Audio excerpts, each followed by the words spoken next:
On January 16, 2012, Jeb Corliss hit a rock ledge on Table Mountain in Cape Town during a wingsuit flight. Before that impact, he had already survived a waterfall crash in South Africa and watched a fatal wingsuit accident at the Royal Gorge Bridge in Colorado. Years later, he would fly through a crack in a Chinese peak. His projects kept increasing in speed and risk. Let's trace how high-risk flights, crashes, and recoveries pushed one athlete to redefine proximity wingsuit flying.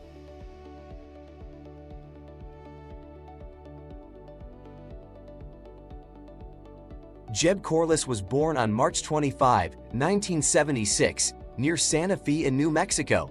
His parents worked as traveling artifacts dealers and took them across multiple continents. As a child, he was diagnosed with counterphobia and became known for catching live rattlesnakes near the family home. He was homeschooled after repeated conflicts in early grades. Danger was part of his normal daily environment.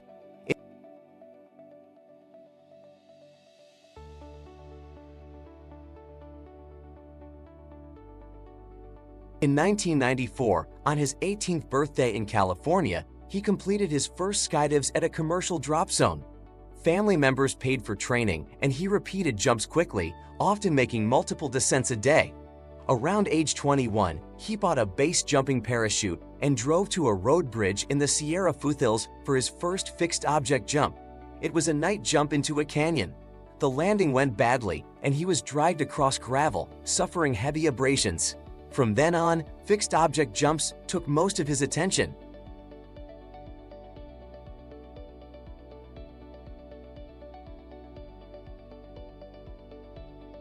In 1999, at Howick Falls in KwaZulu-Natal, South Africa, Corliss attempted a base jump from a waterfall of about 110 meters. His parachute opened asymmetrically and pulled him sideways into the downpour. The canopy collapsed and slammed him behind the falling water onto rock ledges. Rescue took about 9 hours. He left the hospital after weeks on his back and later described relearning to walk before resuming jumps. Recovery required repeated effort.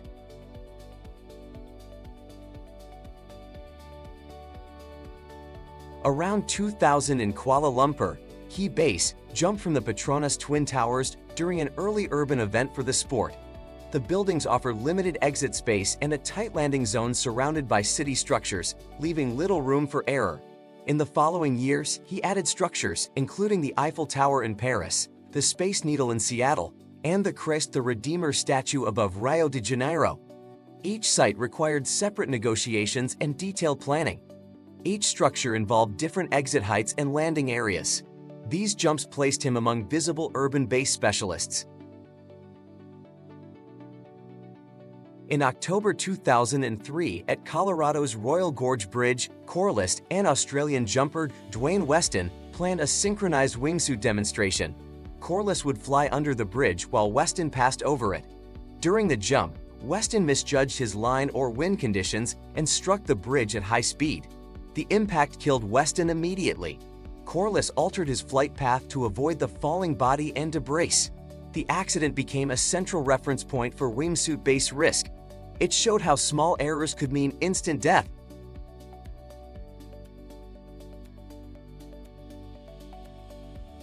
By 2006 in New York City, Corliss was working as the host of a television series about stunts. In April that year, he attempted to jump from the 86th floor observation deck of the Empire State Building with a parachute and helmet. Security staff intervened as he climbed the railing, and police arrested him on the platform. Courts later imposed 3 years of probation and community service for reckless endangerment. He received a lifetime ban from the building, cutting off jumps there.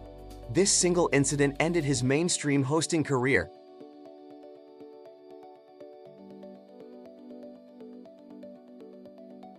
In 2009, over the Matterhorn on the Swiss-Italian border, Corliss participated in a documentary centered on wingsuit flight. The production arranged a helicopter exit about 180 meters above the summit ridge. Wearing a wingsuit, he flew extremely close to the peak, then continued down a descent of roughly 900 meters along the ridge. Any major mistake here could have meant a long fall. The sequence was presented as a highlight. It showed precision over a long mountain line at serious exposure. This project shifted attention from buildings to serious mountain lions.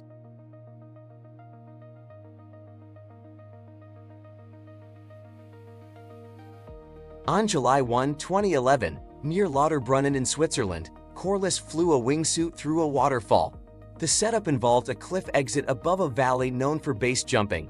He approached a narrow curtain of water and passed directly through it while maintaining control of the wingsuit. The flight continued into open air before parachute deployment. Reports described him as the first person to do this in a wingsuit. The stunt highlighted the fine margins of proximity flying. A small deviation could have meant a direct hit on the cliff.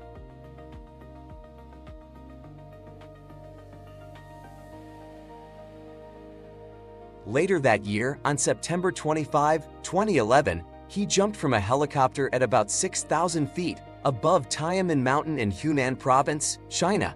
The objective was an opening in the rock face known as a natural arch. Wearing a wingsuit, he glided down toward the hole, adjusted his line, and passed through the opening. The rock gap was about 30 meters wide. After clearing it, he deployed his parachute and landed on a nearby bridge. The event was broadcast widely in China and abroad. The jump made his name widely associated with Tianmen Mountain.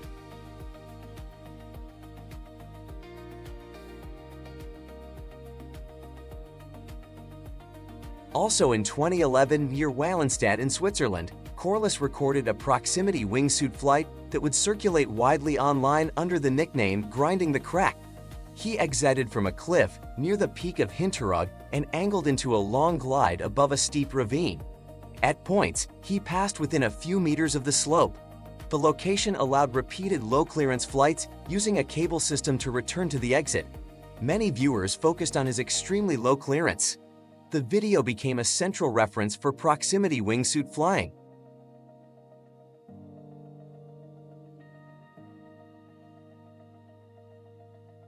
On January 16, 2012, during a wingsuit flight from Table Mountain above Cape Town, Corliss hit a granite outcrop while proximity flying toward two marker balloons.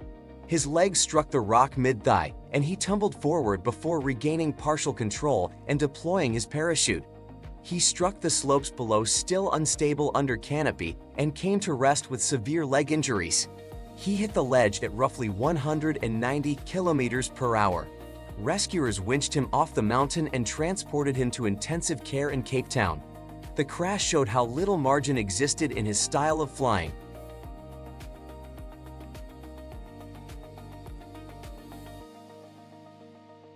After the Table Mountain accident in early 2012, Corliss underwent multiple operations on both legs in a Cape Town hospital.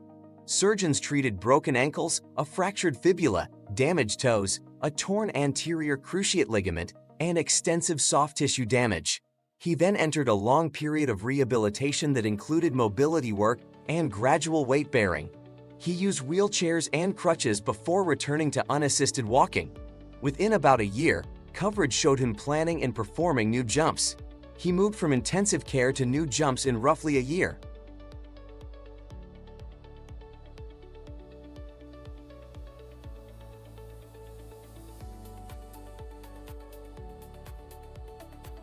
On September 28, 2013, Corliss carried out the Flying Dagger wingsuit project at Mount Jianglang in Zhejiang Province, China. A helicopter dropped him above a vertical rock pillar split by a tall, narrow fissure. The crack was roughly 18 meters wide at the top and less than 5 meters across near the bottom. The gap narrowed to less than 10 meters. He flew through the center of this slot at high speed, then deployed his parachute and landed near the mountain base. The jump was presented as a first of its type. It pushed the idea of wingsuit flying through extremely narrow terrain features.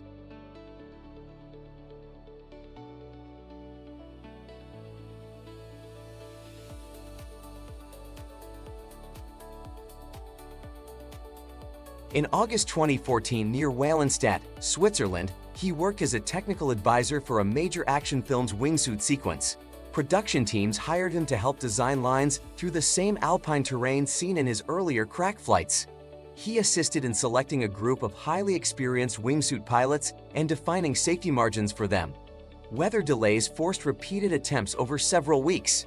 The finish sequence, released with the film in 2015, showed multiple wingsuiters threading the Swiss cliffs. A line he had used for personal training was now part of a commercial production.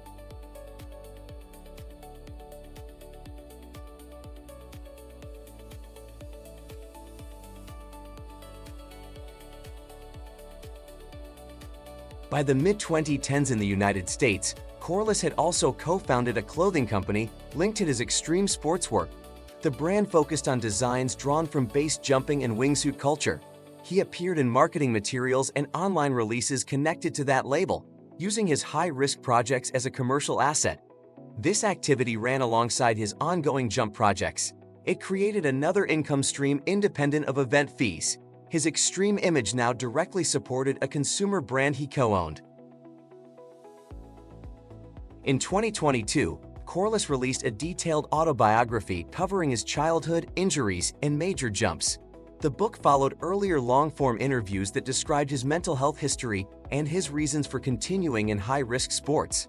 Around this period, he appeared frequently on podcasts and in conversations about fear, preparation, and physical limits.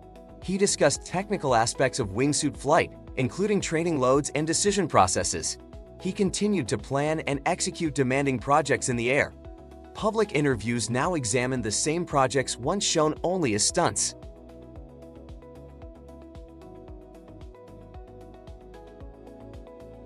Over several decades, Jeb Corliss moved from a risk-filled childhood to conventional skydiving, then to increasingly complex base and wingsuit projects. His career combined landmark urban jumps, mountain proximity flights, and highly publicized accidents that he survived and analyzed. The scale of his jumps, the precision they required, and the visible consequences of failure all shaped his position within modern wingsuit flying. He remained associated with projects where survival depended on exact lines and extreme terrain.